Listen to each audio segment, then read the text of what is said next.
Good evening, everyone. My name's Dave Berman. I'm the Township Manager here in Haverford. This is a community meeting to talk about the Safe Streets for All study that was conducted by CH Planning over the last year or so. It is not a regular Board of Commissioners meeting. So as you can tell, not all of the commissioners are here. I don't know if any more are coming, but I will say that it is not a regular meeting. It is an informational meeting. There will be no deliberation. There will be no official action. It's an opportunity for us to present and CH Planning to present the study that was conducted, and an opportunity for the board to ask questions and make comments, and for the community to ask questions and make comments. Little bit of background. The board adopted the Safe Streets for All plan back on November 12th. CH Planning prepared it based on a lot of data, crash data from a variety of sources, including the police department and PennDOT.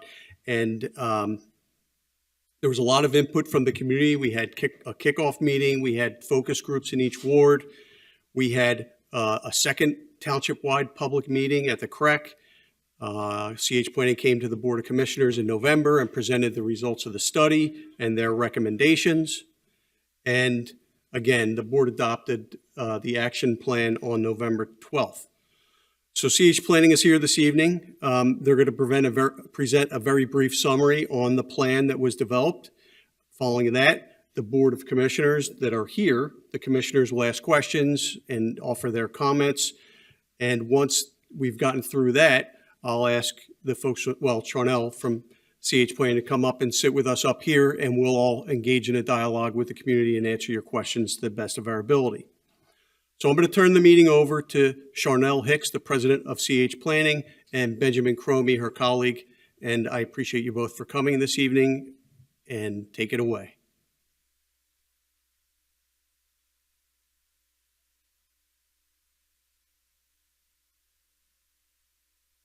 Oh, thank you. I'm Charnel Hicks, the president of CH Planning, the consultant for this work.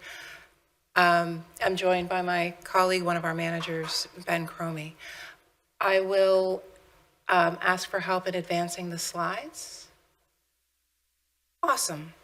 So we have been working on this study. We analyzed data, both traffic, transportation data, safety data, crashes. We did a series of meetings to engage the public and to get some feedback on their experiences in their community. And it's great to see so many folks here today that I've gotten to speak to in the past at these ward focus groups. And then from that information, we provided recommendations for the safety action plan.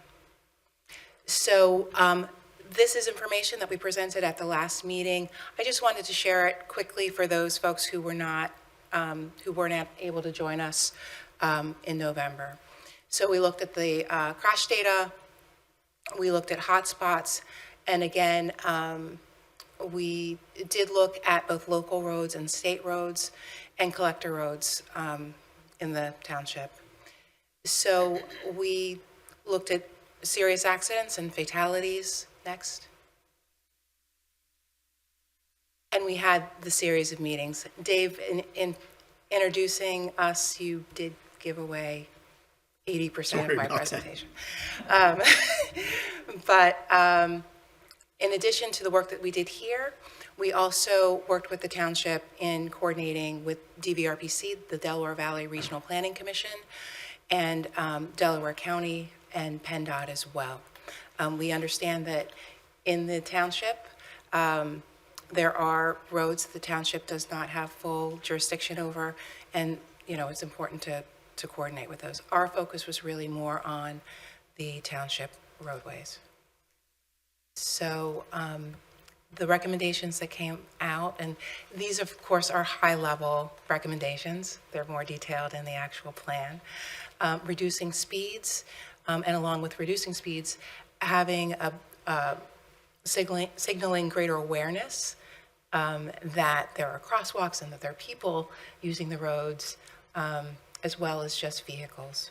So that's something that I hope that we're all mindful of as we drive in other people's communities, and we would hope that other folks would respect our speed limits, obey our traffic laws, and just know that there are all types of people, including children, folks with disabilities, folks who don't see so well, who use our roadways. And that was really the focus of our plan. Can you, yeah, this is good. So we have,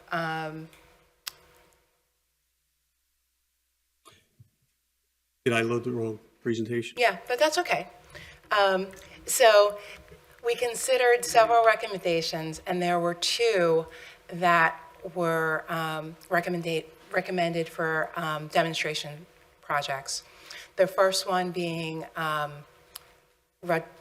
Rugby Road, and I should say that there were a series of, Actually, I think that we were looking at numbers 3 and 4. There were a number of recommendations, but after we received some public yeah, input, I'm sorry, we Rugby eliminated Road numbers and 1 Railroad 2. Avenue. Right. Sorry, and Buck Lane. And so the primary recommendations on Rugby Road were intersection improvements, bulb outs, painted crosswalks, things that could be done on a temporary basis. Hopefully, I think the plan is to move forward this spring. Both projects are in the Brentford area. That's where we did our initial study, and it's just a place to start, try some things out. We'll do some qualitative observation to see what works well, what works awesome, and maybe some things that might not be rolled out throughout the township. And on Buck Lane, converting the roadway to one-way and with a multi-use path. So those are the two demonstration projects that we expect to go forward. And next I'll take questions. I may ask my colleague Ben to come up and help out as needed, but I will accept questions here and then I'll step away. That's perfect, Charnel.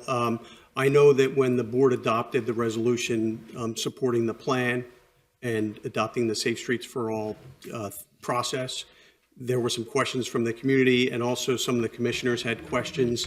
Of course. I think you had presented at the work session, and we were unable to Yes. answer the questions the following week. So that's why we're back here this evening. And so the floor is open to any commissioners at this point who would like to make comments or ask questions. Yes, we should use the microphones. Yes, please.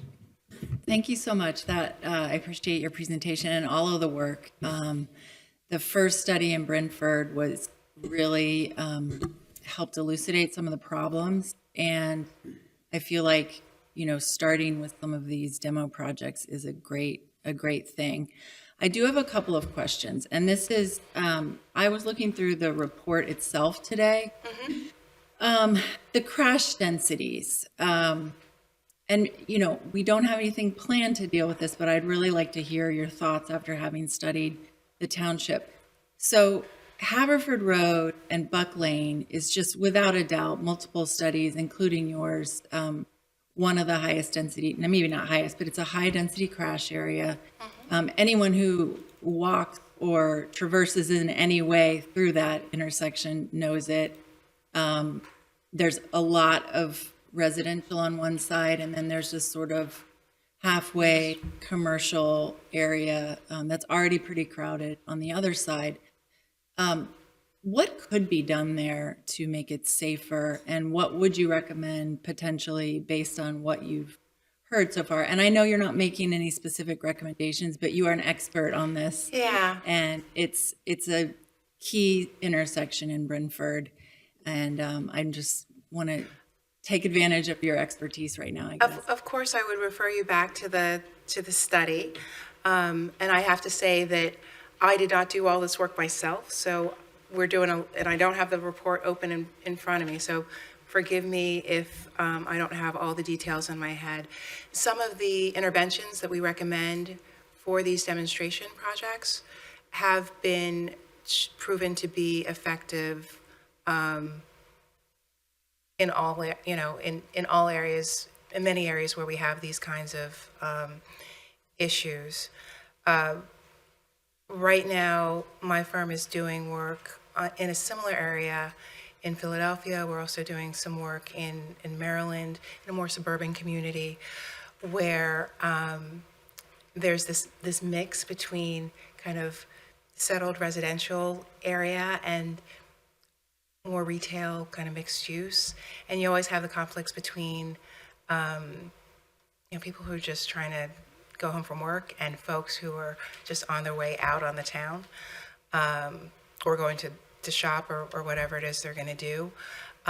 Signage and clear kind of visual signals of what to expect is always helpful.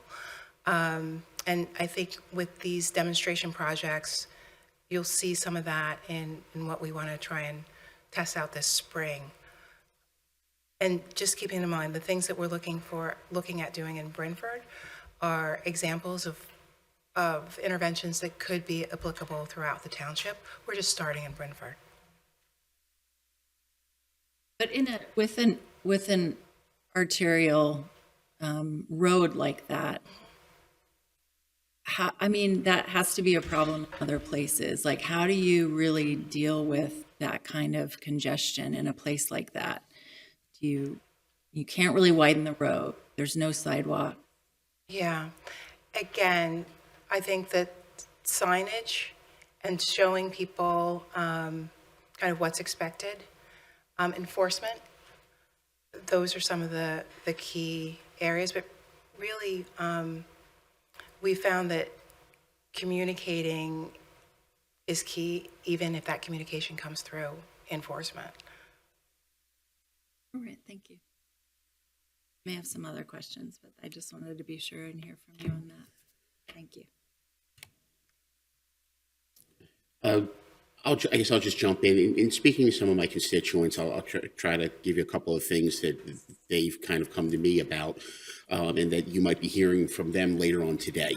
I think the first concern and question is when you look at the data, it seems that the majority of, if not the supermajority of, any dangerous road or dangerous intersection in our township is a state road. Of course. And one thing that, we as commissioners in this township have come across quite often is that, I don't want to say disconnect, but it is somewhat of a disconnect between local roads and state roads. In other words, local roads we govern over, we have authority over and control over. State roads are not. They're governed by the state, by PennDOT. We can't just do anything we want to do there. And that doesn't mean that we don't have a working relationship with the state and with PennDOT. And I know that our chief of police has a very good working relationship with, the various powers that be in that regard, along with our township manager. But in your experience in helping other communities address these concerns, what can you tell us? What kind of guidance or advice can you give to us to handle that kind of awkward relationship between the fact that our most dangerous areas aren't under our specific control? So there are two efforts underway right now that that the township is part of, but by participating and keeping an ear out, and also I'm trying to think the right way to put it. Being sure that the township's position and concerns are addressed would be the DVRPC, Delaware Valley Planning Commission, Delaware Valley Regional Planning Commission, and Delaware County Vision Zero planning projects. Those will, to some extent, inform and guide what PennDOT does going forward, in addition to the efforts that you have already trying to coordinate with PennDOT and influence the work that they're doing here in the township. Okay. And you actually made reference to Vision Zero, which is another thing that has kind of come up. I know at one point, as a board, we adopted a resolution adopting Vision Zero. Some people have asked me how does Vision Zero interact with what the plan here, the Safe Streets for All plan? In other words, what exactly is Vision Zero other than just a long sentence. Overarching policy. What exactly is it, and how did it shape what went into the Safe Streets for All review that you guys did? So my firm's worked on and completed a number of Vision Zero plans. The Vision Zero part is really an overarching commitment to reduce serious injury and fatalities on local roads. So it's a commitment, and it's a commitment that says, we care about this, we're going to put our efforts toward it, we're going to put resources toward it, and we're going to stick with it for the long haul. With Vision Zero plans and Vision Zero action plans, there is the same kind of the toolbox for Safe Streets for All, the toolbox for safe routes to school. The tools are often the same in implementing and getting to that Vision Zero. So Safe Streets and Roads for All is a federal program. It was funded under that umbrella with specific guidelines, but it is fully consistent with Vision Zero interventions and Vision Zero policy. And in terms of Vision Zero policy, or the interventions either, but probably more the policy, other than that generalized statement of, we don't want to have anyone hurt, is there anything else there of substance? I mean, if I was trying to explain to somebody what Vision Zero is, other than just a statement, what is the policy of Vision Zero? So I would first say that the policy in that statement is sort of the driving thing, but the things that characterize the Vision Zero programs are that they prioritize safety over speed in some case, or I don't want to say that they prioritize safety over the efficient flow of roadways, right? But we know that there are trade-offs that come with some of these interventions. If you have slower speeds, sometimes it can, reduced speeds means sometimes a little bit more congestion, those sorts of things. And so the Vision Zero says that we're going to prioritize the safety of our residents over the speed of traffic in our community. Okay.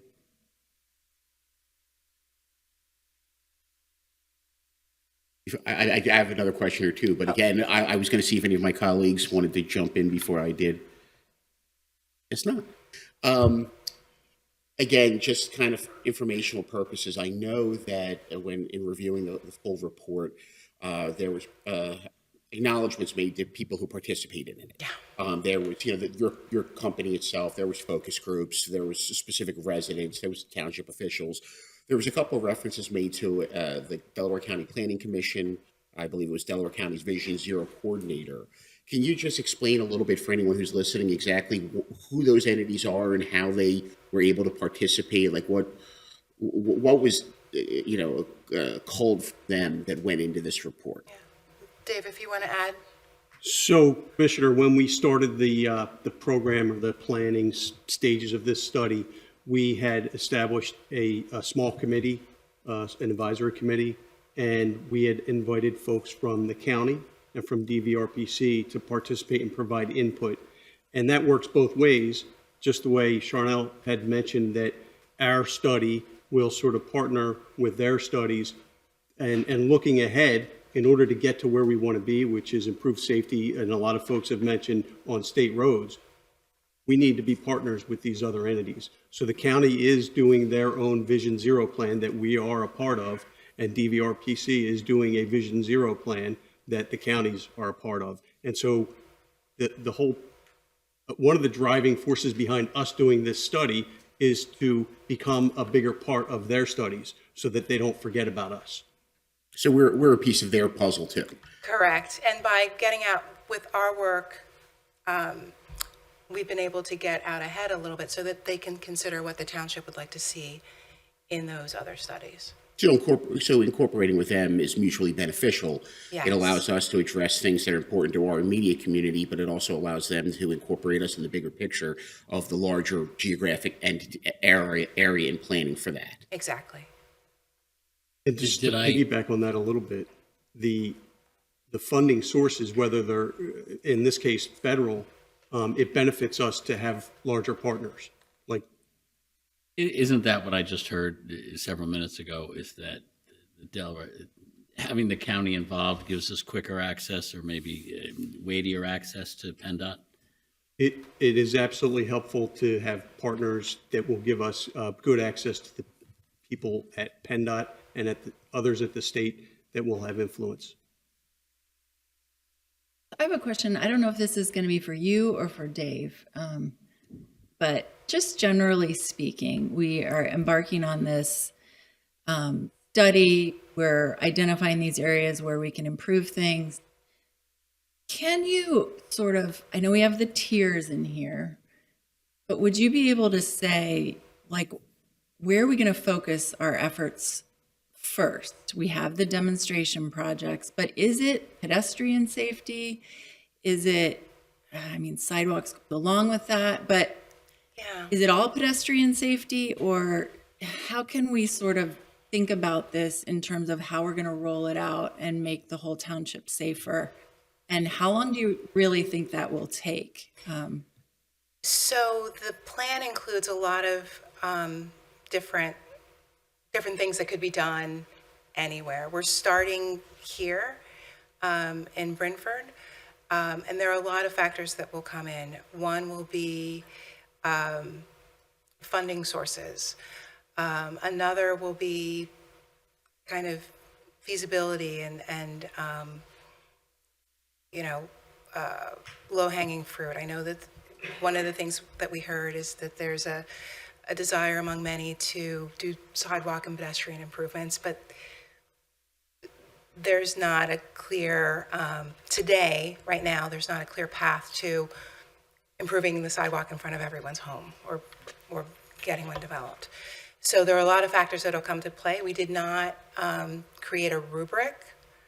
And I think that in these demonstration projects, we will see from a short list of interventions what things work well and what things don't. And I think that that will have significant influence on strategies that could be rolled out community-wide, things that you might want to try at places similar locations to the ones that are identified here, and some things that don't work as well that, you might not want to pursue. For the implementation, some of these things might be implemented with funding from the county, funding from other sources, and that may be that may influence where you go first. And we have a new administration coming in, and so the priorities might be different. They might be better or worse. We don't know. But they may influence the types of funding that's available for some of these things that we want to move forward on. Is it safe to say that in light of the fact that we're dealing with so many different parts, some parts, fully under our control, some parts not under our control, some parts we share with other parties, different funding mechanisms, different political mechanisms, and so on, that really this plan, like many other plans, there's going to be short-term, medium-term, long-term Exactly. goals, and so we might be able to accomplish some things in the shorter term, kind of the quote-unquote low-hanging fruit, but some things may very well take years and years of planning to come to fruition. I mean, is that a fair statement? Yeah, that's very accurate. And some of it will come from, you guys will determine, some of these are going to be in the capital improvements program. Things that you might want to do now or that you might want to do 10 years from now. And some we might, yeah, it might take a lot longer. We might need some help from our federal government, state government, specifically with funding Yeah. and other things. The last thing I'm going to throw out there, just because it has been brought to my attention, and this I think is a little bit more to Dave, and I just want to make sure that I'm understanding this correctly and I'm not misspeaking it to the public, is in reviewing the Safe Streets for All, obviously the concern there was pedestrian safety and motor vehicle safety. One aspect that was not really mentioned in it was the interaction of billboards on that safety. Now, my understanding is that the reason why that we don't really see that there is because, quite frankly, while it's pending in litigation right now, and I don't want to go into litigation issues, while it's pending in litigation right now, it wasn't necessarily a factor because it's not, they don't exist. They're not, in other words, right now, they're not really part of the equation that you were evaluating. That who knows, depending on where the litigation or other aspects go down the road, they may become a factor and then they may have to be reevaluated accordingly. But I mean, my understanding is that's why they weren't necessarily referenced in the report itself. Am I misspeaking on that, Dave, or is that somewhat accurate? Yes, we are focused on crash history, the data, the input from the community, and things that actually exist that we have to be concerned about, the physical conditions that exist. Didn't want to talk about billboards because they are in litigation, and it's a topic that we don't know how that's going to resolve itself. I know that it's been in litigation for many years, and there were a number of engineering studies that had been presented over those years. And for me, I think that's more of an engineering thing than a planning thing. And I think that and again, correct me if I'm wrong, that, obviously in the litigation aspect of it, we're dealing more with hypothetical analysis, whereas in this study, they really looked at historical numbers on the specific sites themselves as they existed today, not as potentially changed down the road. Is that correct? Yes, that's correct. Just want to make sure I was explaining that correctly. I obviously have some concerns with regards to, what is and isn't in the report. I just wanted to make sure that everyone understood why certain things were or were not necessarily referenced. Couldn't have explained it better myself. Any other commissioner questions or comments?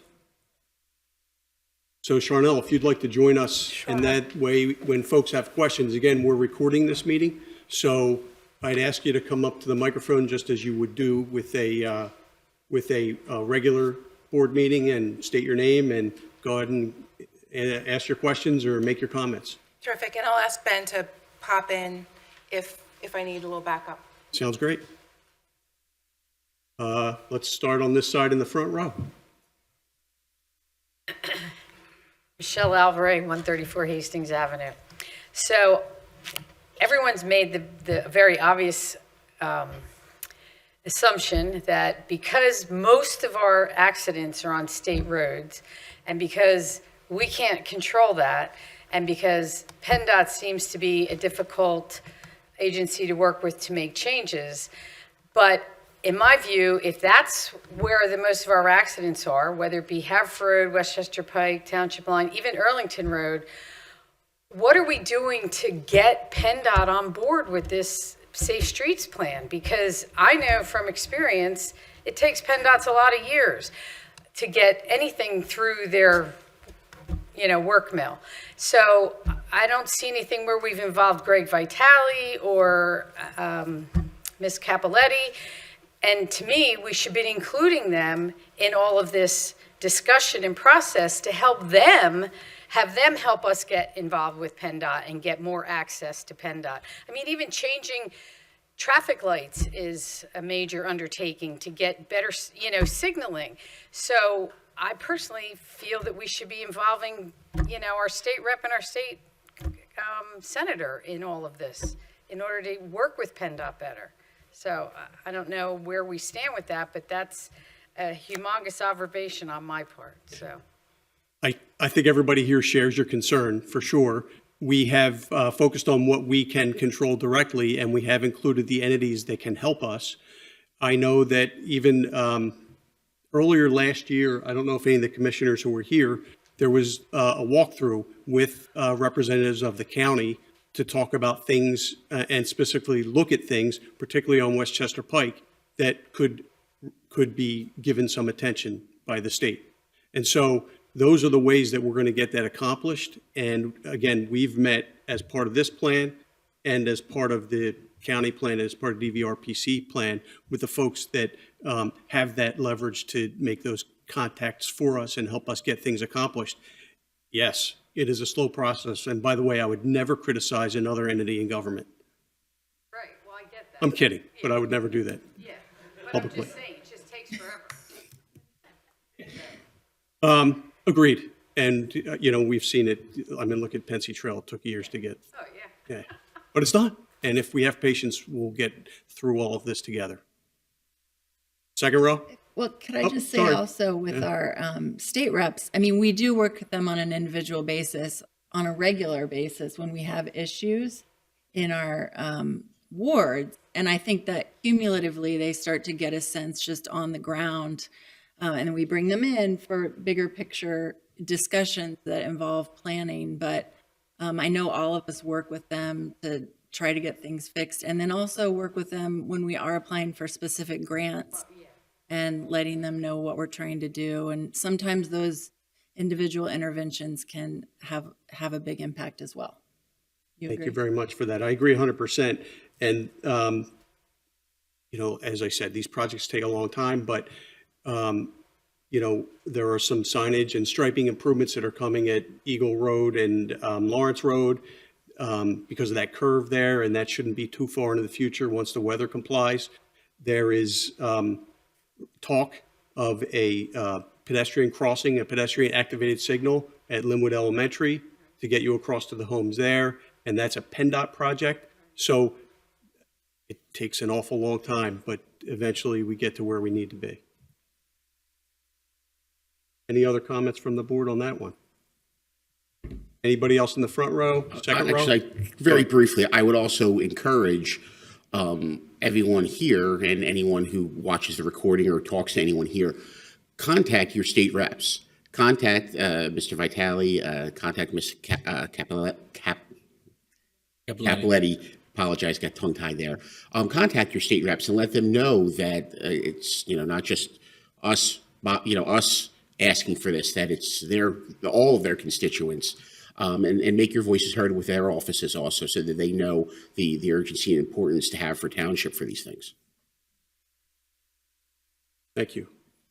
Mr. Lee.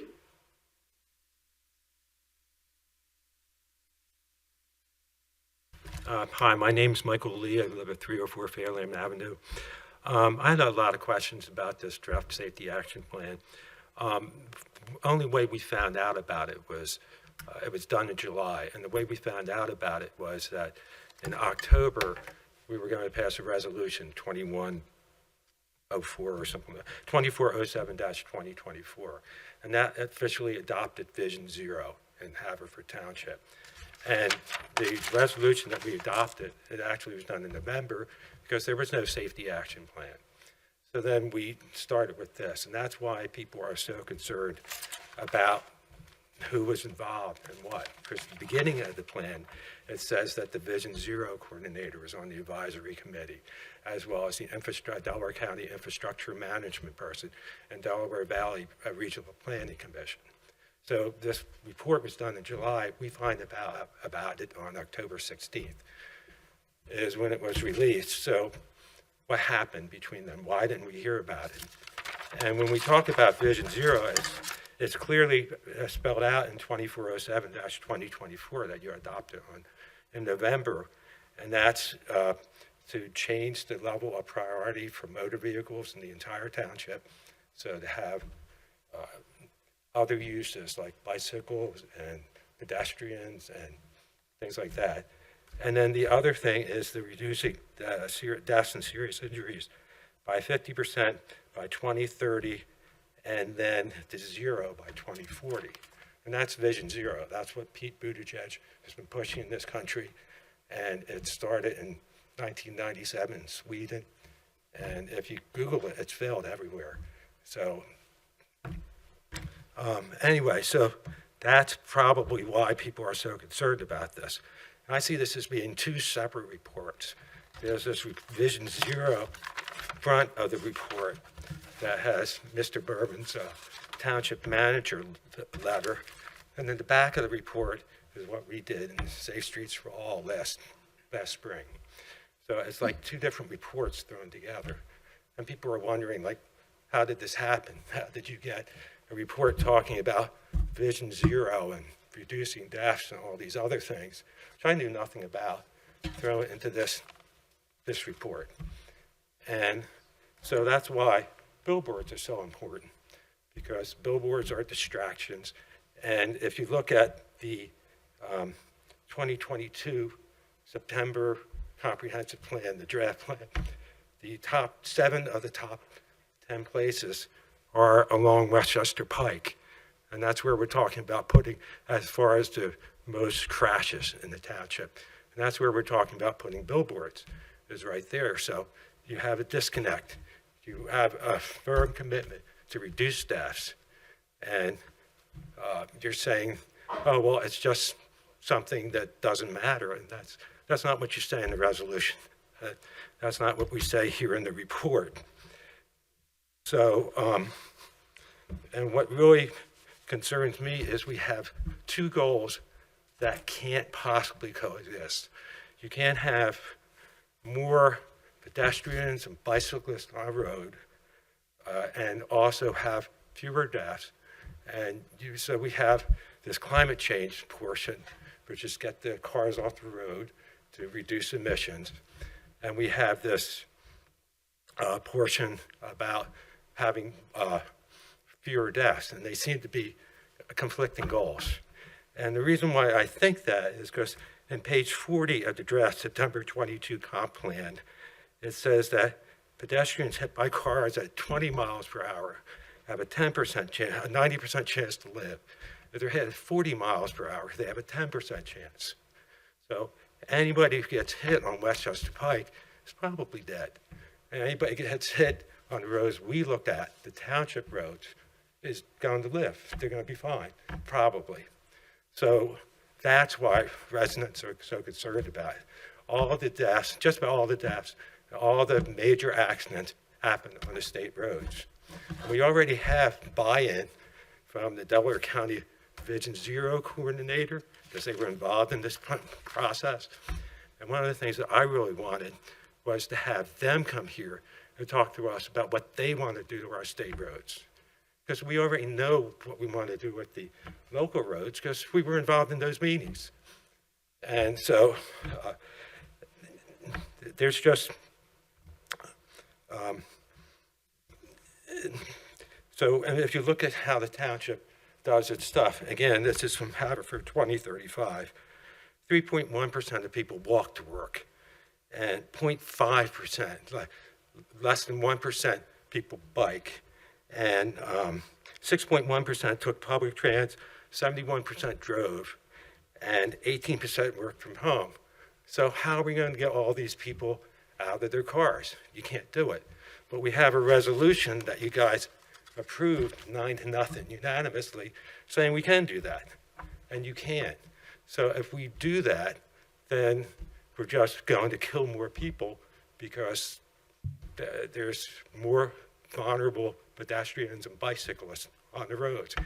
And at the same time, we also see that the bus revolution, again, Haverford 2035, says that we're losing bus routes. We're losing 4 bus routes or something are being discontinued and reduced service on another bus route. So again, how are we going to meet this goal that we have? And that's what the first few pages of this study state in Mr. Bourbon's township manager letter thing. So, in the executive summary. So it doesn't make any sense.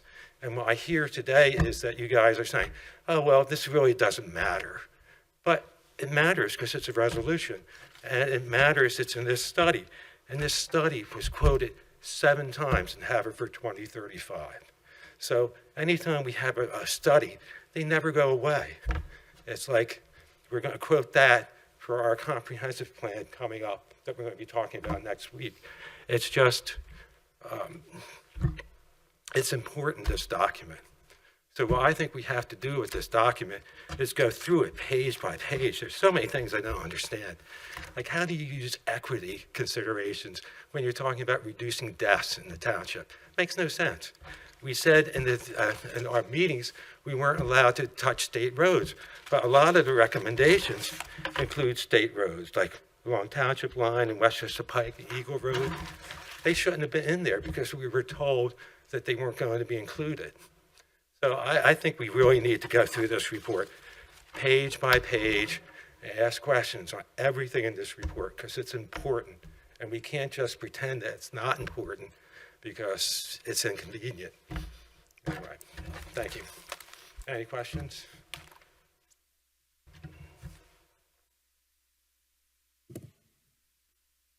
Anyone else? Mrs. Doughty? Good evening. My name is Dory Dowdy, 2417 Rosewood Lane in the township. And I agree with everything that Mr. Lee just said, so I'll just second that without having to restate it. I just had a couple questions. What's the status of the grant that was requested as a result of the passage of Resolution 2407-2024? And how much was it for? How much were we looking to get? So the program is an ongoing program. I think it had been authorized for 5 years, and I think we're in the third or fourth year of it. We had applied for a demonstration grant for some of the demonstration projects, some of the data we wanted to collect. We applied for about $225,000, and we were not successful. But it's all. But we'll continue to do it every round to continue to try to accommodate what we're trying to accomplish. And we have some strategies that we've already discussed tonight about partnering with DVRPC and the county to work together to see if our plan is included with theirs, that we'll be able to get some funding in that way. Gotcha, okay. And in January of 2023, we had a virtual meeting about the Haverford Road diet. I just don't know where that stands. We were supposed to have another meeting to answer unanswered questions that some of us have had, including some of you. Where does that fit in with all this too? Is that something that was, maybe I didn't read it and missed it in the plan, safety action plan? Was that addressed? Haverford Road being a state road is not addressed directly in that plan. There was some note about it in the comp plan that was drafted and put together. I will tell you, we are still working with PennDOT to see if there are ways to implement any part of that road diet. I do have a meeting with the police department in Pinoni to discuss that with PennDOT, and we'll continue to revisit that. Do we get a chance to revisit that too? Because that first meeting was really less than acceptable when we were asking questions and then they were filtered out. Some of us asked some of the same questions and they were not answered. And a virtual meeting is really, it's not a good way to run a meeting, I don't think. Well, of course, I don't disagree with you. Okay. But that study is being conducted by PennDOT. We're working with them to see what can be implemented. I can always ask. Well, I guess that was supposed to be something we were asking for before me asking about it now. We were Okay. supposed to have that from January of 2023. We were saying, when's the next meeting of that? And nothing, so, yeah. I'll relate that to PennDOT. Okay, and lastly, I know we have I'll just chime in.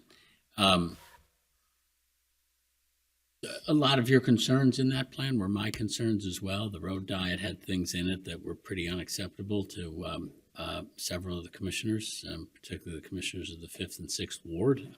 Very significant changes to Haverford Road that I wasn't sure were going to make it any safer. I thought in situations it might make it more dangerous. So we are waiting to hear what PennDOT is going to do next or offer next, but several of us have already made our objections pretty clear to it. So I don't believe anything is happening without our input, and it has not been sought, and as I understand, nothing has been suggested by them to move forward with this. That's accurate, Commissioner. So that is where we are. There were a number of us, I think all of us, concerned about the scope of what they were trying to do there, and we were as frustrated as we were all constituents in that situation, as opposed to commissioners' constituents, because we were all trying to deal with PennDOT, and our questions were being seemed to be vetted as well. Fortunately, I wasn't mic'd at the time where I would have faced a number of FCC violations. Beep, beep, beep. Yeah, but it was, that is not, that is not something that's just going to appear on a Monday agenda. I can absolutely assure you of that. Okay. And lastly, I know there's a pretty good crowd in here, and I was a participant in the Safe Streets for All study, and I was just curious, was this meeting communicated to the people that were participating? There might have been like 70, 80, 90, I don't know exactly the number of people that were, but were they communicated to? Because we don't have 70 or 80 people in here. I'm just curious if that was done. It was sent out and broadcasted the way that we broadcast all of our meetings. Which there is problems with that, just to let you know that sometimes constant contact doesn't get to its recipients. So I'm just saying, I would have thought everybody, you had, or the township has the emails of those that were a part of it. I think people would like to know about this. A lot of us were at the CREC for that final meeting, and I don't know if it really got. And I know that a lot of the ones on the board send it out in their email list and shared it on. I got them too, online. I know, but there's still holes in that, so I'm just saying. Okay, thank you very much. Anybody else in the second row? Next row back, please.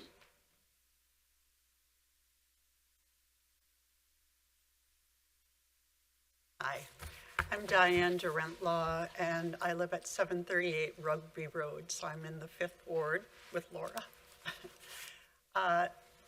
I am a little confused on a number of levels.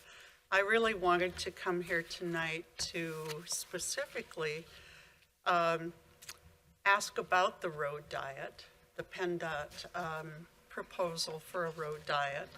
And this is the first that I have really heard that commissioners had a problem with it. Although in the draft comprehensive plan, it does speak to the township not going ahead with the road diet or holding off on a road diet for fear that there was going to be traffic which, because of slower speeds, which is a good thing and which all of us who live close to Haverford Road would like to see happen, is speeds slow down. But that would result in traffic going to side streets, and that was the major concern. So I just want to say that for me, and I can't speak on behalf of anyone else, but for me, I really felt that the presentation and discussion about the Haverford Road diet made a lot of sense. We have 4 lanes, 2 in each direction, high speed, probably not enough traffic lights, curves, the street that I'm on, Rugby, as it empties out onto Haverford Road, which is very difficult to do, but that's been a source of fatal accidents. And so slowing that down is a really important issue to me, certainly. And having fewer lanes of traffic, having there be turning lanes, because again, those of us who live on streets that access Haverford Road really can't make turns, both out of and into our streets on a regular basis. You know, you just can't do it because of the fast-moving traffic, because of the 2 lanes in each direction. There's no way to safely turn off of Haverford Road. And I might add that that is also the case at Buck and Haverford Road, which is the site of an ongoing zoning issue about adding use to a property, a C2 property at that site. So I think Haverford Road can't be divorced from discussion of safe streets. When Brynford became the kind of pilot project initially, I was on the advisory committee or steering committee for our Brynford group, and talking about people who are living on one side of Haverford not really being able to safely access the other side was a big deal. Traveling across the street of Haverford safely is a huge deal, and people take their lives in their hands to do it. We have a lot of people who are commuting to the high-speed line, and without sidewalks on one side, it's very difficult to do, very difficult to cross over. Kids are crossing at Buck and Haverford Road in order to go to Coopertown School. There's just so many that need addressing with Haverford Road and our neighborhood that I think we really have to dig into that now and not wait for another 5 or 10 years. So I really would like to have there be a little more discussion if the commissioners are holding off on supporting the road diet. I hadn't known that, so I'd like to know a little more about that. And I'd also like to see what can be done specifically for safety for pedestrians and drivers at Haverford Road. Because we live there and we're vulnerable. Thank you. Dave, I'll address some of that. The Haverford Road Diet had as its goal, I think, very good goals, and there were a couple means to accomplish those goals that I thought were worthwhile. But there were other parts of the Haverford Road Diet that were alarming to me. And actually, and I apologize if I'm speaking on his behalf, but I don't think they had all been run by our police department as well. So there was shrinking down to one lane of traffic, then the expansion back to 2 lanes in traffic in certain area, and then the funneling back to 1 lane. That immediately terrified me of issues of people basically drag racing to get ahead of the next car before they went down to 1 lane. Then there was another shrinking of 2 lanes to 1 lane just at the curve in in Ardmore, near the bus route and the 7-Eleven, places that, again, not only alarmed me, but alarmed the police department. So, and I certainly agree that a center turning lane and 2 lanes of traffic make more sense than the very tight 4-lane configuration that currently exists between Eagle Road and Ardmore Ave. But the solutions presented at the time were as alarming as the existing system, and and those were raised by a number of us and have not been addressed and have not come back to us with a different solution. The very real concern of just simply pouring traffic into the local neighborhoods around it is a real concern, especially when it is the impatient drivers then going down Malvern or Belmont or Rugby because they're held up on Haverford Road. So it is not that I said there's no chance this can happen. It's my very first view of it was a view that alarmed me, and to make sure I wasn't just being, doing some kind of knee-jerk reaction to it, I spoke with the police about it as well, and they had similar concerns that some of the means of doing the traffic of dieting the road, of reducing the traffic, may have caused more problems than it fixed. So that's where I was on this. And I think our comprehensive plan, and I think our Safe Streets for All, I think both of those plans address the township as it is and how we would like it to be. As we build up our district, our business areas, our business district, and including if within those business districts we are able to include residential, we may be able to deal with less traffic because those areas could become more walkable. People could live closer to mass transit areas and be able to work that way.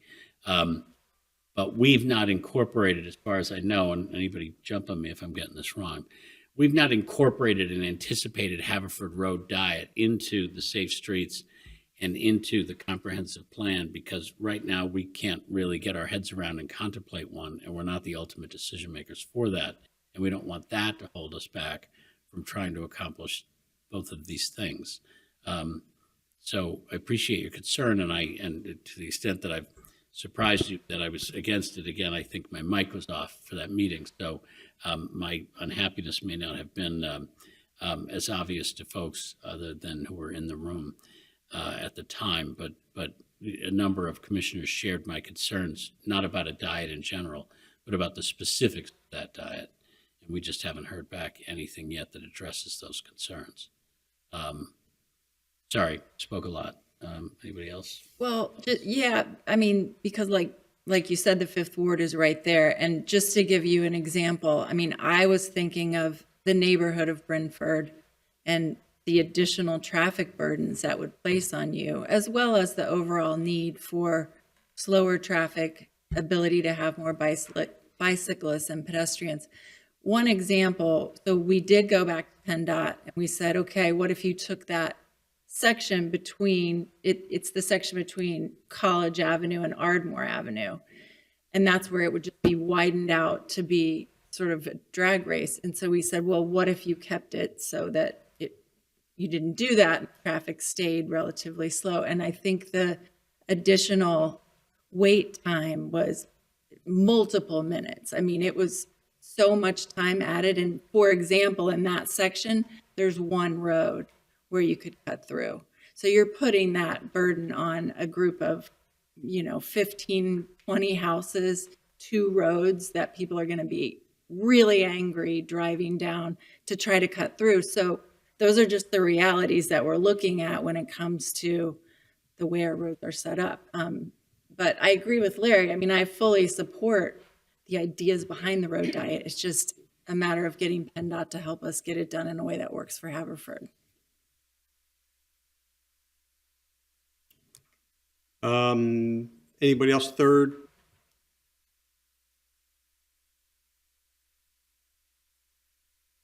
Good evening. David Shannon, also on Rugby Road. Thank you very much for those comments on the road diet, the PennDOT road diet, because that was very helpful, and the fact that those concerns are being discussed and considered and also providing feedback to PennDOT is really very good news, especially, the concerns about, obviously, on safety on Haverford Road, but also how any changes on Haverford affect the rest of the community. That's great. I was a little confused beforehand because we are told the state road is a PennDOT concern, and the plan really wasn't. Some of the discussions we had about the Brentford pilot were that we couldn't deal with the state road because that's PennDOT. And then I spoke to PennDOT, and PennDOT said, well, we have a plan, but we want the buy-in of the commissioner of the township before we go forward with it. And that's been a long time. And PennDOT does move exceedingly slow. Anyway, I was on a committee early on when they were putting, it was the bridges over College and Ardmore. And it was a committee of PennDOT, commissioner, and some citizens like me. And it actually went pretty well. And mostly what we were doing was trying to have some comments on the design and also accelerate it a bit, because when those bridges were closed, that really did push traffic into the neighborhoods. And they were pretty good. PennDOT were pretty responsive. So maybe getting everybody into a room and discussing these things would help. Specifics. As I say, I live on Rugby Road, and I did attend the focus groups and the meetings that were held, and they were very good, and people had great contributions. And two of the things that I thought were very helpful, specific to my little street, and to get into the weeds, doing something at the top of the road. we don't have to talk about it tonight, but there are some specific changes that I think would really help on that corner. But the one change that was proposed was raising the corner between where Rugby meets Railroad would be raised and would be a crosswalk, which would be safer, and that would be good, and I think that is still part of the plan. The other piece, which I thought was definitely part of the plan, was that speed bumps and humps are not a good idea. They wind up, well, for a lot of reasons, and police that I've spoken with say they're really not a good thing. The plan rejected those. The what did you call it? The preliminary study rejected those in favor of the chicanes. And I thought everybody supported the chicanes and said that would slow things down and really be a good thing. I think chicanes are the same as bump outs. Is that correct? But now, tonight was the first I heard that the chicanes are being dropped. And if you can respond to why that's happening. The corner, before I ask that question, the corner that would be raised. Mr. Shannon, Sure. I think in the location that we're talking about, did we not put speed humps in there, speed bumps in Yeah. there? Do you want to speak about this? Yeah, and a lot of us were opposed to that. And I have some questions about that, but not for tonight. Well, I guess that's why they didn't do the chicanes. But I thought the whole idea was to have the chicanes, which would be a permanent solution year-round. The bumps are only there in the summer. No, I don't disagree. I think there was something that occurred in the interim with, I don't recall, was there a request that came in through the police department? For the for bumps? Speed humps? Yes, there was. For speed bumps? Yes.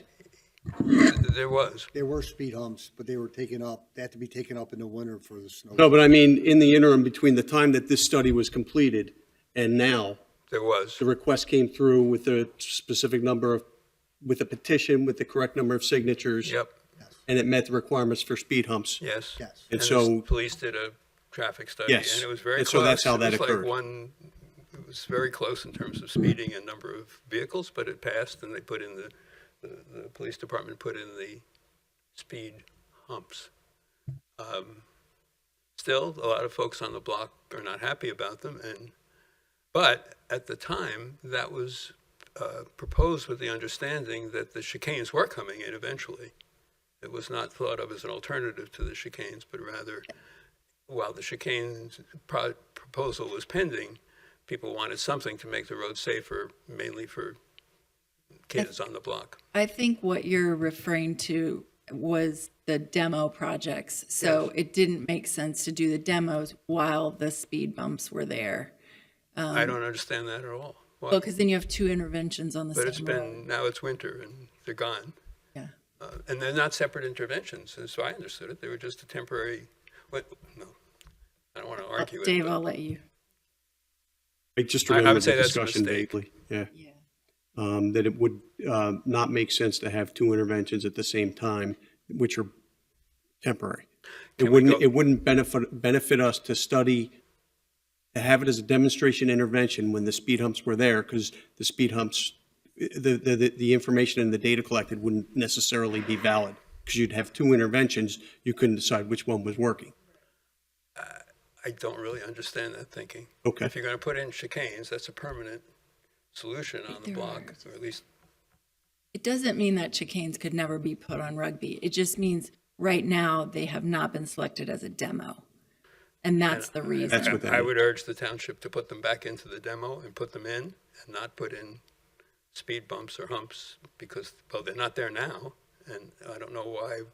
I don't see the two as conflicting. One is there temporarily, the bumps or humps, and the other is a permanent calming of traffic on the street. I think though, David, much safer. if you put it in as a demo, I mean, I know that the What's a hump's demo? not there right now, but it may not show that you need it if there's a speed bump there. I think that's the thinking. And then you may not actually get chicanes on the street, and then you would have. The comments at the time were, as I recall them, but pretty strongly, because I was concerned about noise and danger of speed humps, and danger to kids on bikes and pedestrians and cars that go roaring over them and the noise. and the experience that the police reported of, not publicly, but of complaints about speed bumps and humps on streets where people were sorry that they asked for them. But the resolution of that at the time was in favor of the chicanes and against the speed humps.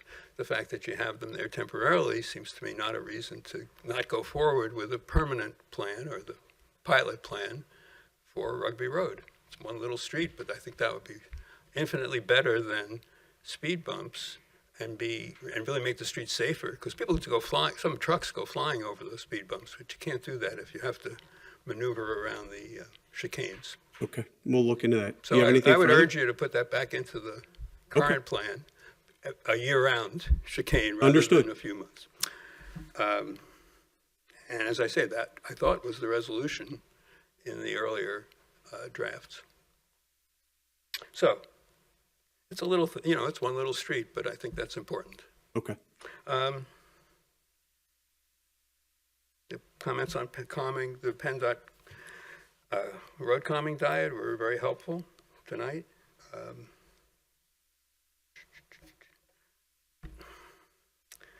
suppose the elephant in the room remains in our neighborhood. Laura Cavender mentioned the high-density crash area at Buck and Haverford, and at College in Haverford, and also accidents I've seen, death accidents, and serious accidents, and minor accidents on Haverford, all along Haverford, from Landover right through to the college.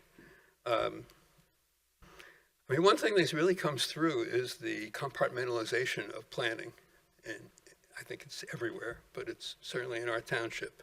So we have PennDOT issues, we have all the things discussed tonight, plus kind of the elephant in the room as far as Haverford Road and Buck is concerned, which is the zoning hearing board, which is considering at that corner, which is already identified by PennDOT as a highly dangerous corner with a large number of accidents.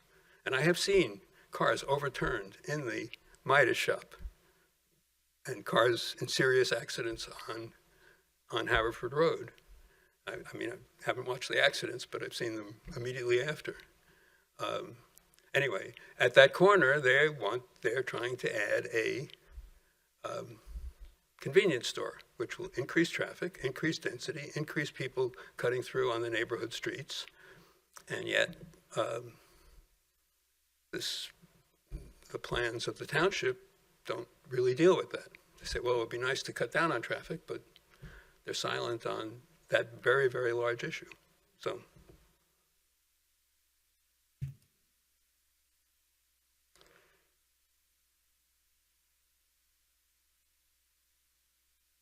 our zoning hearing board doesn't have a traffic engineer. Traffic engineers, unless people pay for one, doesn't get involved in those hearings. Again, they're not a planning agency, but they're our zoning hearing board, and they do things that they think are a good idea. And I think it would be helpful if our plans took that into account. Because you can plan and have great ideas and have a great comprehensive plan, but if things are put in that preempt that plan and say, well, we're going to do all these other things that make the plan moot or irrelevant, that's a problem. So something has to be worked out where all these different silos are coordinated. Thanks. Thank you.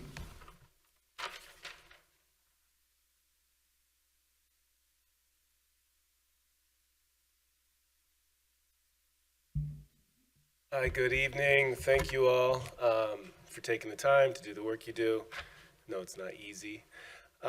So I'm Eric Hartman. I live at 615 Railroad Avenue in Ward 5. I work in Ward 5 at Haverford College, and my comments are actually just going to go between my very local conversations with my neighbors, and in my job, I do a lot with demographics and how humans behave, and that means sometimes we work with planning organizations, so that'll feed in a little bit too. But I'll say when I got involved in thinking about traffic in our neighborhood, it was really 2020. We had our third daughter. And I was walking around with the baby in the stroller because remember, we were all at home, nothing to do. And I started just asking questions because it was kind of scary, actually, walking the neighborhood with the stroller. And so I started talking to neighbors. And, you know, they want to be able to walk safely in their neighborhood. Talked to a mom on Polo who has a medical office that she goes to on Haverford Road. She wishes she could walk there. She feels like she can't walk there. My neighbor Diane, who spoke earlier, wants to be able to feel safe crossing Haverford Road. Doesn't feel safe. Our neighbors want to feel safe. They don't feel safe. Many of our neighbors say environmental sustainability matters to them. Many of our commissioners do. This is all related.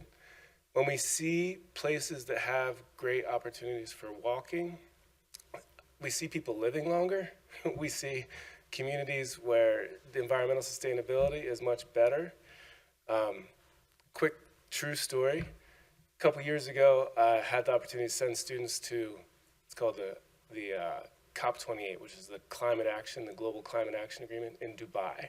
And some of the students, you know, we have activists, et cetera, they're like, you're sending people to a petro state to talk about climate? And I looked up the data and, you know, I was like, oh, well, our carbon footprint in Haverford Township is exactly what the carbon footprint is in Dubai. That's how car and energy intensive we are, right? So we're a high density suburb that has a ton of opportunity.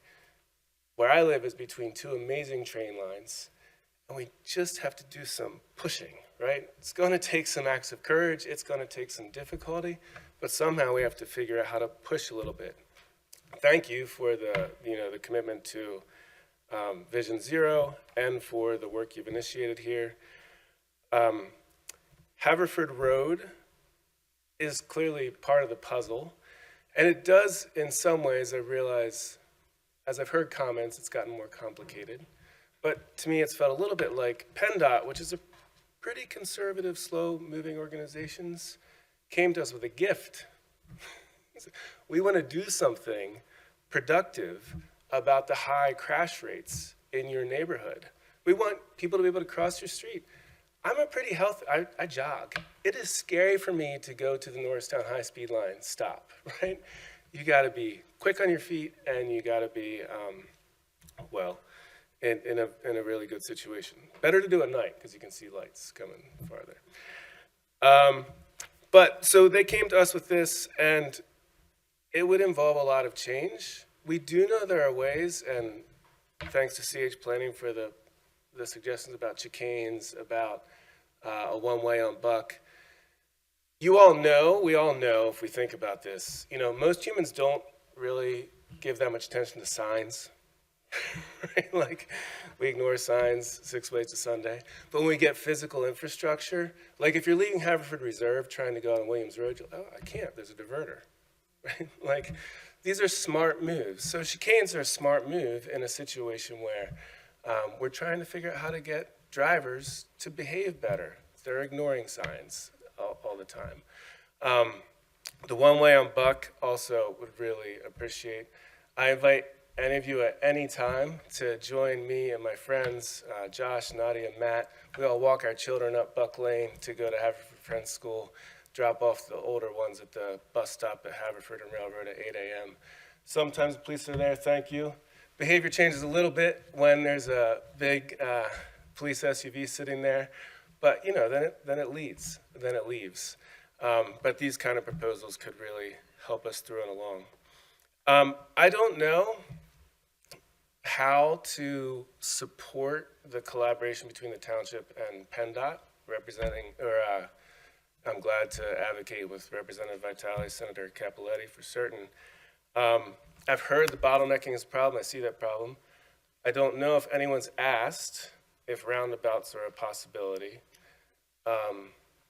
Haverford College, which I am not formally speaking on behalf of right now, but I will say Haverford College has repeatedly shown itself to be a friend of sustainability initiatives.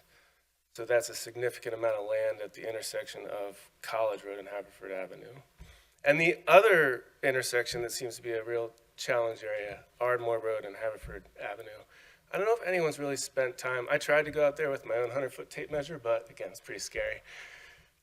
we're so used to it, so we don't see it. There's a big pine tree and a like 6-7 point intersection. There's a ton of space there. So could we figure something out? Could we get the township to think seriously with PennDOT?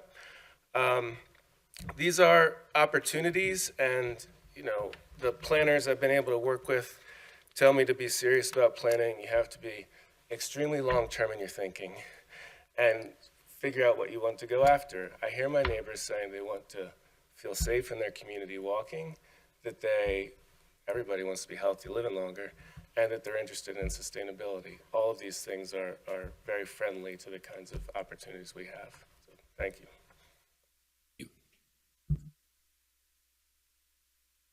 Anybody further back, please, on that side?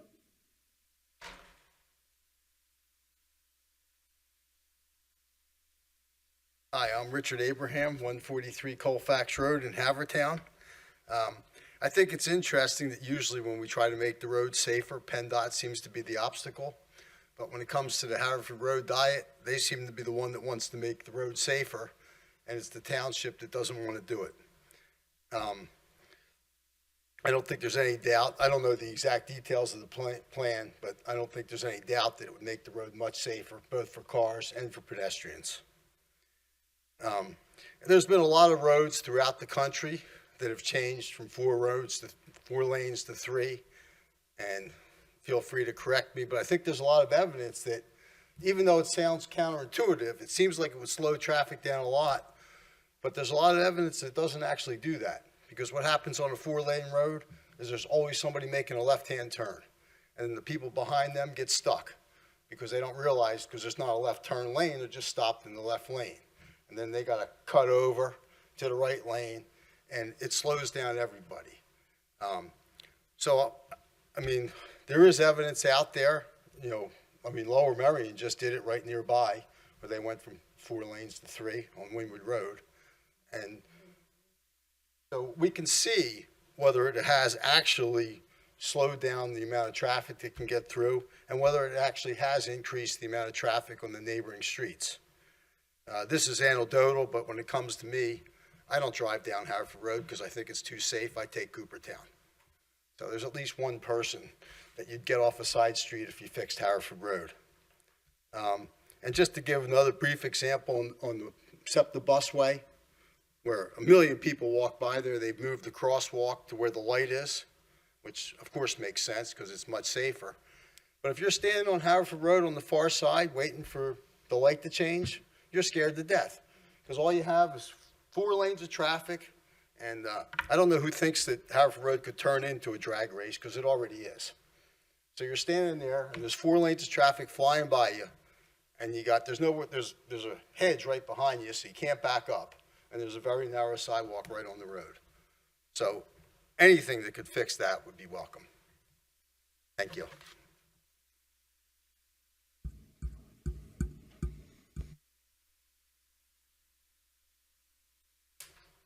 Hi, everybody. I'm Lynn Elliott, 704 Polo Road, and I just have to echo everything my neighbors said about the Haverford Road Diet. I love the way Eric put it, that this is a gift we are being given by PennDOT, that they actually want to help us fix this speedway. And as somebody who lives so close to Haverford Road, I hear the crashes and go out and try to help these poor people. And reading signs, we have a no left turn sign onto Haverford at the bottom of Polo. It's ignored constantly, and I live in fear that there are going to be terrible crashes there because nobody reads these signs. So I really think that I understand about the cut-through traffic, because on Polo Road we get nothing but cut-through traffic all the time, and when the Ardmore Avenue Bridge was being redone, we got the temporary speed bumps. They actually did help, but big landscape trucks just go thump right over those things. So I think something more like the speed cushions they have in Philadelphia, the small ones, not a great big one that goes across the whole street, but those smaller ones, but that are permanent, those could be useful. I don't know what happened to the Polo Road portion that was supposed to be tested in this rollout. We were supposed to have something in the mid-block, I think, of Polo. I don't know what happened to that, who decided that it wasn't going to happen. And I also have a couple of very specific things. It's great that you're going to have these raised walkways along Rugby at Railroad, but I know that costs money. What wouldn't cost too much and would be extremely useful for the kids, dogs, people who cross at Preston Avenue into Preston Field is for the township to just be committed to striping crosswalks there. People just go right through those stop signs all the time. They see the stop sign there, but they don't see somebody ready to cross. Painted crosswalks don't cost a lot, and that at least gives them a little bit of extra, hey, you are really supposed to stop here. This is really a playground where kids, dogs, people cross all the time. At the top of Polo Road, the same thing could be put in to go across to the polo field. It's not as much as at Preston, but would be really useful in both places and clearly can't cost as much as raised things, which are wonderful. And my other question was Buck Lane, do we know which direction the one-way is going to be? Has anyone said yet? I frankly don't recall. Yeah, it's heading northeast. Okay, so towards Haverford Friends School, it's going to be one-way that direction? Correct, away from. Away from Railroad Avenue? Correct. Okay. As someone who walks her dog there all the time and has to jump out of the way of cars, I'm really grateful that that's going to be one way, even if it's only temporary. And so what did happen to the Polo Road test that was supposed to happen? Would you let me take a look at that and get back to you, Lynn, please? Because I don't recall what the issue was there. Oh, okay. Because I will offer up in front of my property if somebody wants to do a temporary traffic calming thing right there. Hey, I'm all for it. So thank you very much, everyone. Thanks.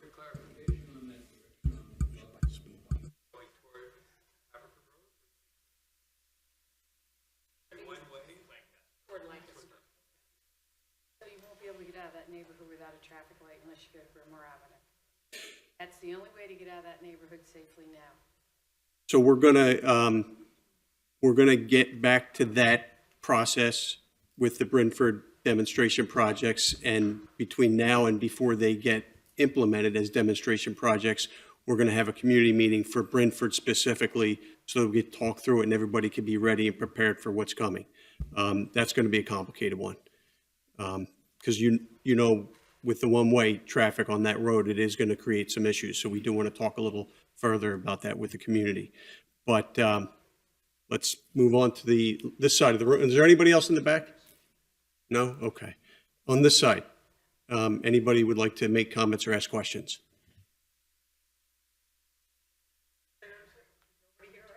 We got you. Come on up. Hi, I'm Patty Schwab, 217 North Morgan Avenue. I'm in Ward 9 with Commissioner McCollum. Just a couple quick questions, if I understood everything tonight that you were saying. Manoa Road, my understanding, is a state road, is that correct? So then based on that, anything that would get changed would have to go through PennDOT, is that correct? All right, Yes. so then if, because I work at the school there for Sacred Heart School, which is definitely whatever traffic change, they changed the light at Westchester Pike and Manoa Road, the traffic pattern, and it has created a huge backlog. And it's a safety concern because I'm lucky to have morning duty out there watching, getting everybody across safely. And I see people continually on their cell phone driving through, going past buses with the red lights on as we're taking kids out of the buses. I can't even tell you how many times the crossing guard has almost been hit. It's not his fault. When I did reach out to the police, they were wonderful about responding, but clearly they're strapped. So if we have to wait, because it seems like what everyone's saying yourself is that PennDOT is a large organization. There's just a lot that they have to do. They're doing the whole state, so I guess it takes time. And we don't want to take time to have a child hit. Maybe we need to support our police and get more people and hire more people into their department so that we can make sure that our pedestrians, in particular our young children who are our life of our community, are safe. It's just a suggestion. They are a wonderful group of people. They do an amazing job. Clearly they can't be everywhere. I know from driving around the town and been here that Sacred Heart School is not the only school with that issue. I mean, it's, you talk about Linwood trying to get across Lawrence Road. It is very concerning. So in order to make sure these things are enforced, let's face it, signage is there. People really pay attention when they get a ticket. And I hate to be like a real difficult person about it, but, and I live here and drive here, but maybe that's what we need. And give our police what they need, the backbone to do that. And that's it. And so thank you for your time. And if we wanted or needed a flashing light on that speed zone, is that something that goes through PennDOT as well? Where are you talking about? What speed zone? You know the speed limit sign on Manoa Road when you're coming up? It's between Sycamore and Shelbourne Road. Yeah. There's a speed limit sign there. Is it possible to get one of those, like underneath it, you're traveling this fast? They're temporary. We can move those around, yes. Yeah, so that might help, but that again is a temporary fix, and what would be lovely is a permanent fix. And again, I wouldn't be here unless it wasn't true, and I would be glad to take pictures for you and send you how many people are actually visibly on their cell phone and driving like this. And as a matter of fact, one of the other residents here was one of the ones who almost hit when she was pushing her child in a stroller across the street. It's just scary, that's all. Thanks for your time.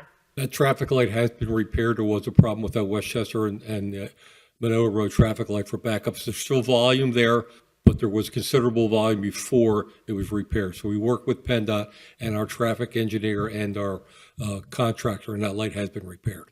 Right, and I appreciate that, but it seems like that the turns, like what it is now is that one lane gets to turn, like before both lanes turned at the same time, and then it just, however they redid the traffic pattern, and I'm sure it was done with the intent, the lights have switched. The traffic pattern wasn't changed. Well, the light switched have, because when I'm on the road, you go straight, if you're going, and I'm not great with north and south and east and west, if I'm going towards the blue route, right, on Westchester Pike, and I'm going towards the blue route, the lanes going to the, towards the blue route, they get the green light while the traffic lights have all been changed on Westchester Pike. They operate on cameras there to count the cars. So it's not the usual sequence anymore. That's long gone. Okay. As PennDOT changed this thing, they got rid of the timers. So it looks like it counts the number of cars that are waiting and then optimizes traffic flow. So you don't see that anymore as PennDOT. All of Westchester Pike is like that now. All right, thank you. Okay? I appreciate that. Is there anybody else on this side? Please. Actually, before he speaks, Chief, just on the issue, no, come on up. I'm not interrupting you coming up, but just with regard to the comment that was brought up about people passing school buses, it may be worth reminding the public that you folks don't have to see that to issue the ticket. Our school bus drivers are all basically deputized under Pennsylvania state law to report. Well, they're not deputized. They can give the information to us, and But we can it then issues issue a the ticket. I citation. mean, a police officer does not have to be involved in seeing the infraction. That's correct. So school bus drivers, and the school bus driver's word is satisfactory at the magistrate level for a ticket to be, not just issued, but then, successfully prosecuted. Okay, but I would keep in mind, and that's wonderful, but keep in mind you're a bus driver, right? You're sitting in there, you're watching your kids get out, you see this car come by, and you know these group of kids are gonna cut across and potentially get hit. You're like panicked and you're not gonna catch that. We're not arguing about anything, I promise. What I'm letting you know is that to the extent, and the chief did a very good job of bearing you to late in the meeting and then getting whatever he wants. And more personnel. I just wanted to let, to the extent that people were concerned that it falls strictly on the police to do that, and that we don't have enough folks to police that. I just wanted to let the public know that our bus drivers are also authorized to be able to report and then prosecute those. The buses do have cameras, Commissioner. Oh, do they have cameras? Yes, that's correct. We do get reports from the bus drivers on vehicles that pass school buses. They're given to the Sergeant of Special Operations and they prosecute. Right. So doesn't mean we can't use more help, but I just wanted to let people know that if they can get some comfort from the fact that it doesn't fall strictly on our police to prosecute those offenses. And frankly, if you see somebody, if you're driving behind somebody and you slow down because the stoplight is coming out and the person in front of you drives through, snap a picture of their driver's license and report it. And that's the same with our trash trucks too, because remember the incident that we had not that long ago when the guy went through the trash truck and hit the thrower. Yeah. Oh, And we have cameras on those vehicles as well. So that's the other thing, yeah. But anyway, sir, I think I interrupted you, so on up. Thank you. Good evening. Hi, my name is Francis Kickness. I live at 170 Upland Road. Relatively new resident here in Haverford Town, and so this is my first meeting. I apologize if this is the wrong forum for the question, but hearing a lot about PennDOT, hearing a lot about the larger arterial roads and whatnot, and my neighbors and I are concerned about the smaller roads that perhaps are also seeing a lot of unsafe driving practices. Do they fall into Safe Streets for All studies as well?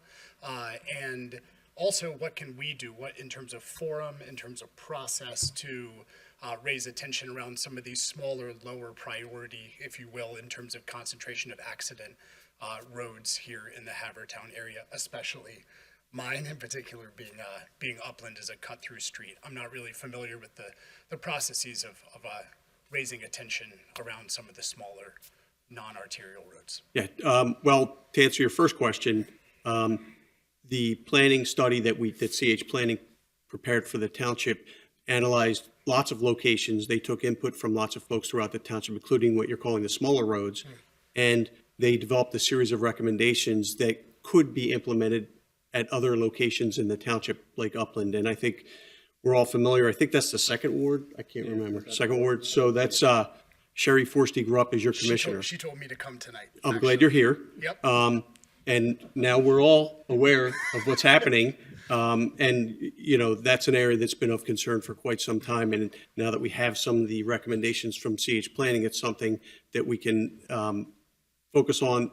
You know, we're doing these demonstration projects. We're focusing on the options for Haverford Road. Certainly not to diminish what you're talking about, but I would suggest you speak with the chief of police after the meeting, which is Chief Viola. You're welcome, John. I'm a peach to talk to. Don't worry. It's fine. You're good. And sir, just so you're aware, while my house address is Shelbourne Road, I live at the intersection of Shelbourne and Upland. So I'm well aware of Upland's cut-through issues. And having raised my children at my house, I'm well aware of people's lack of paying attention to any of the rules of the road on that street. But that being said, you know, it is, just so you understand kind of from our perspective, it's a challenge. Because at the end of the day, we do the best that we can do in terms of trying to implement traffic calming features on those streets. You know, and with every traffic calming feature, there are pros and cons. The police do the best job that they can. You know, I see them on that street a lot. I see them at those intersections a lot, monitoring stop sign violations, monitoring speeding. But it really becomes kind of a cat and mouse game. Because what happens is we only have so many officers, we have so many roads, so many intersections, and so they will set up enforcement zones at certain areas, and you will see kind of people start behaving better in that area, and then they have to go to another area, and once they're gone, eventually it resumes. The one thing I will highlight in the irony of the whole situation, and I'm not in any way saying this is you or your neighbors, but I will say the one thing that you can do is ensure that your neighbors themselves are actually abiding by the traffic laws, because quite often, and I think the chief will agree with me, when they do set up traffic enforcement, the highest percentage of offenders are the people that actually live in that immediate neighborhood. So I guess, you know, in terms of what you can do, I would suggest stay in contact with your commissioner. So that she has, you know, kind of the beating pulse of that neighborhood.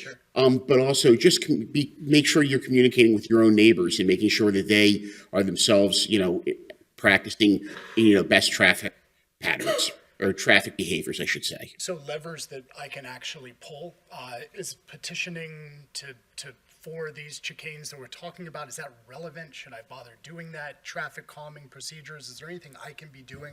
I know that there were speed humps on that street years back, and they lasted for like a month, I think, because Why were they, why do they get taken out when that Because a lot of times, this is what I've learned, well, over the years, is a lot of times, like, while everybody wants the speed bumps on or the speed bumps on their street, they don't want them in front of their house. They don't they want them here, and because they make a lot of noise, and that's become an issue over the years. And that's a lot of times when I got calls about to have a speed bump on the street.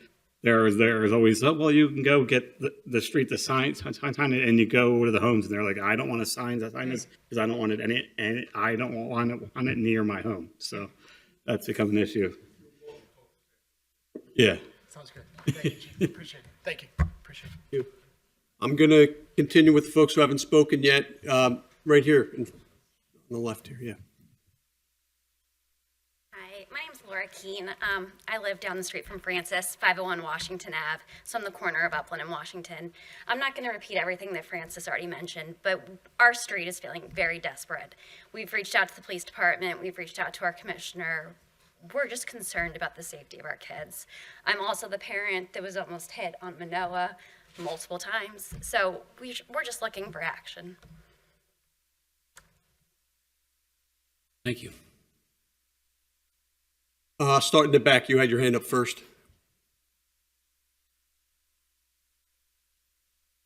And just well, as he's walking up, after the meeting's over, like I said, I live down the street from you. I'd be more than happy to meet and talk to you and the chief more depth about the situation. Ms. Hicks, Mr. Cromie, commissioners, officers, my name's Breck Taylor. I live on the unit block of Colfax. I have a couple of questions, and I'm going to start with one specific concern, specific to the report. Please, please, please, don't make Colfax Road a neighborhood gateway. We have a documented weekday, afternoon, rush hour congestion problem already that we've documented using police department data. I believe I sent you those reports early on through some vehicle. I'll happily resend those to info@chplanning.com. So please don't make our problem worse. Thanks. Now, a couple of specific questions. So the street ranking methodology, if I have this right, you have the methodology and you describe the specific inputs that you use. One of the inputs you use for two of your criteria are the traffic studies data provided by Township Police. Okay. Do you have any sense of what, and maybe Commissioner Viola has a better sense of this, do you have any sense of what fraction of street segments in the township are missing traffic studies data? I can't respond Okay. to missing. We do traffic studies on request by commissioners or residents. So we have files downstairs, and I can't give you a percentage. We have a request, we do a traffic study. Understood. And my estimate, so based on a right-to-know request submitted over a year ago, requested information for areas, the 10 blocks around my area, and I came back with two reports. That suggests up to maybe 80% of street segments in the township are lacking these data. Your methodology gives these streets a score of 0 on 2 of your criteria, if I'm understanding that right. If there were no traffic studies data, the top 2 criteria on page X for your methodology is based on traffic studies data. One counts 15, one counts 10. So the traffic studies that we incorporated are all available traffic studies, not necessarily traffic counts or specific data. So we reviewed a number of traffic studies, some quantitative, some qualitative. Those were the inputs. Okay, so my concern is simply that if we've got some Excuse me, sir. fraction- Excuse me, sir. Yeah. I don't mean to interrupt you. What I would just ask if you could try to speak into the microphone. Thanks. Just because we are recording this so that Sorry. people can watch it tomorrow or Thanks, the next day. Commissioner. Yes. So my concern is simply that it's a little bit like you're computing. I'm worried that we're computing high school GPAs, and some fraction of the teachers didn't turn in grades for some fraction of the students, and they get scores of 0. because you simply say, if we don't have those data, then we get a 0. So I'm worried, is that biasing the street segment ranking methodology? What happens if you rank the street segments using data that are available for all the township, like the census data and the crash data? And so that's just one worry that I have. Second worry, I'll be quick. You guys are so patient. But I'll be quick. I can talk faster. Your recommendations, you have 18 recommendations on that map of recommendations. And I count either 16 or 17 of those are about intersections, per se, if I'm reading that right. Okay. And yet, if the recommendation focus is going to be intersections, wouldn't a reasonable approach have been to organize the data available for the entire township, like the crash data, which has latitude and longitude, into intersection-based polygons? That way, you could have scored the intersections, and then it'd be easier to have a clear relationship, if I'm getting this right, a clearer relationship between the data and the recommendation points. Right now, much of the data is about street segments. The recommendation points are about intersections. I think there are ways these data could have been looked at that would have focused specifically on intersections. And I'm just wondering if that would have made the relationship between the recommendation points, and many of these residents here are addressing the intersections today, maybe that would have made things clearer. I'm just wondering. And So we did look at intersections, and again, we did go back to available data. So we did not do an engineering analysis, right? So we didn't do a detailed levels of service. We didn't do any modeling. I understand, yeah, I'm understanding that. Simply speaking, with the available data, using a type of polygon that has a centroid being the intersections, you could have covered the entire township's data, organizing it to the nearest intersection. That could be a possibility. We just use traditional transportation planning methods. Understood. Okay, just want to be sure I'm clear on that. And again, you guys did an amazing job, super covered all those 8 criteria for safe planning, and it didn't get you the township funds this time. Good luck next time around. Thanks so much. Thank you. Thank you. Sir.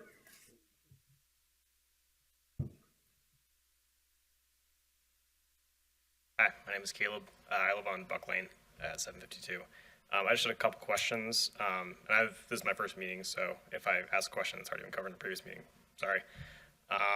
One thing I was curious about is there was a lot of talk about state roads and focusing on intersections, but we can't make a lot of physical changes to state roads because PennDOT has to be involved.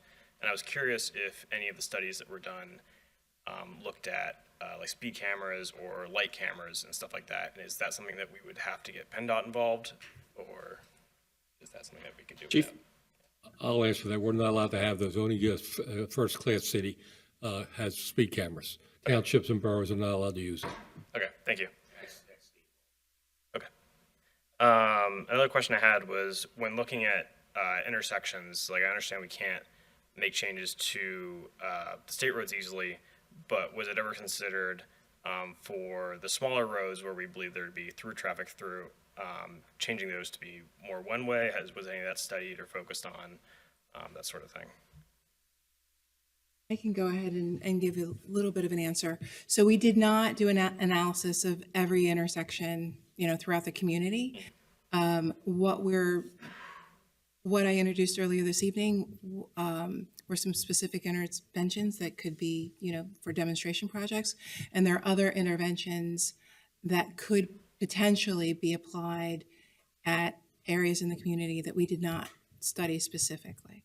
Okay, so like, for example, like the one-way on Buck and adding like more area for pedestrians and bikes, like that could be implemented somewhere else. Correct. Okay. We'll see how it works in the demonstration. And sir, I would just to kind of add to that a little bit, the request for one-way streets this isn't the first time us or the commissioners have heard that, from, not just on your street or in your neighborhood, but all around the township. It is a trickier proposition than one would think, and that's why a lot of times it involves having to study it, sometimes test it out. And I can tell you that there have been several occasions where we've tested it out or we've done it and then reversed it. Or we've tested it and it hasn't given the desired results. The great thing about being on a one-way street, if you live on the one-way street, you like it. Every street around you hates it. And so it does pose a lot of logistical challenges when we look at it, on a little bit of kind of the broader picture. Yeah, that makes sense. I wasn't necessarily proposing a certain street be one way. I was just curious if it had been looked at. But okay, that's all the questions I had. Thank you. Thank you. Any other folks who haven't spoken yet, or did everybody get a chance? And we'll turn back to Mr. Lee, who's been patiently waiting. I just basically had two questions. One is, this is a draft report, will it be finalized? Because it has a lot of good methodology and things in it. So it would be a lot of the questions. When it was published as a draft, yeah, it's you'll recall still, that was the draft. If you look at the website, the board approved it already back in November. So it's still marked draft, though. It's not on the so website. I'm not sure about that. Oh, okay, because when I looked at it last time, it said draft on it. Sometimes your computer will bring up the last version that you looked at. But Okay. after we talked to you in November, or December, when you brought that to our attention, and after it was adopted by the board, the draft had been Oh, removed. because I was wondering about what the process would be, because obviously a lot of people have questions about that and the methodology, and I was hoping we would kind of cover that tonight. The second question I have is that the report also had the Delaware County Vision Zero Coordinator and Delaware Valley Planning Commission. They received grant money for this to implement these projects in Delaware County. They're supposed to be our contact point, according to the Department of Transportation, how these funds were distributed. I'm wondering, are they a source of funds or anything? Do you know anything about that? I'm not familiar with what you're specifically referring to, but if there Yeah, because are... what I understood was, and this was under the previous administration, was that money was being funneled through the Vision Zero Coordinator and the Delaware Valley Regional Planning Coordinator. Oh, well, as we talked about earlier, Delaware County and DVRPC are funding sources. The coordinator, the individual probably would have some influence or say, but any funding would, I would imagine, come through the county. Right, and that's why, because people were talking about PennDOT dragging their feet, and I'm wondering if Delaware County had money, because I think that's how, that was one of the things that they did with this, so I was wondering if you knew about that. Delaware County and DVRPC do fund transportation studies and projects. Okay, all right, thank you. Thank you. Could this be the last one? Just want to comment about this Buck Lane situation. I want you to think about that neighborhood. There's two very popular parks on Railroad Avenue, and there's two very important rehab nursing homes. It will force everyone to have to go down to Railroad Avenue to Bryn Mawr Avenue to attempt to make a left into their left-hand turn lane, crossing 2 lanes of traffic coming the other way, to then get in a left-hand turn lane to come back this way on Haverford Road. That's going to be a freaking nightmare on Railroad Avenue to try and get out of that neighborhood for everyone, not just the residents, people that use the nursing homes and rehabs, and people who use the parks. So I highly recommend the one-way go down towards the traffic light. That's the only way we can get out of there now safely. All those little streets, you can't make a left on Haverford Road. So it's a safety issue. Thank you for that. Thank you. Thank you. Do the commissioners have any parting words? Just want to thank you all for being here tonight. Dave, can I jump in? I'm sorry, Commissioner. I just want to thank our consultants for their work, and my colleagues for their time, and our constituents for their valuable input. Thank you all. I'll just second that. Michelle, just to clear something up, PennDOT is not difficult to work with. We usually get results when we ask. They're just very slow. So to make that clear, we don't have any issues when we make a request. We get results. Very slow, though. Well, thanks to CH Planning and again for everybody for coming, and that'll conclude our meeting this evening. Thank you. Thank you all. Thank you.